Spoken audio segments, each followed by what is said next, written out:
To అథర్వీళ్ళ. నేను రేపు చేస్తున్న శారీ ఇది జార్జెట్ శారీ అండి. ఈ జార్జెట్ శారీకి మీకు ఆల్ ఓవర్ శారీ అంతా కూడా మీకు ఇది గోల్డ్ కలర్ దావా, మీకు బ్లాక్ ప్రింట్, మీకు అలాగే బార్డర్ కూడా మీకు జస్ట్ గోటాపట్టి లేస్ బార్డర్ వచ్చింది. పళ్ళు కూడా ఇలాగా బ్లాక్ ప్రింట్ అండి.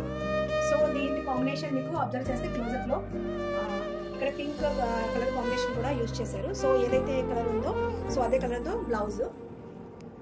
సో బ్లౌజ్కి నేను స్కాలప్ వర్క్ చేయించానండి. So computer work. సో నెక్కి ఇలాగా హ్యాండ్స్ కూడా నేను ఏదైతే కలర్ శారీ ఉందో సో కలర్ థ్రెడ్తో నేను స్కాలప్ ఇలాగా కంప్యూటర్ వర్క్ చేయించాను. ఓన్లీ జస్ట్ ఇలా నెక్కి అండ్ బ్యాక్ నెక్ కూడా, వెనకాల బ్యాక్ కూడా చాలా లైట్ వెయిట్ ఉంటుంది శారీ, చాలా కంఫర్ట్ ఉంటుంది. సో దీంట్లోనే సేమ్ కలర్ ఇంకొక శారీ ఉంది.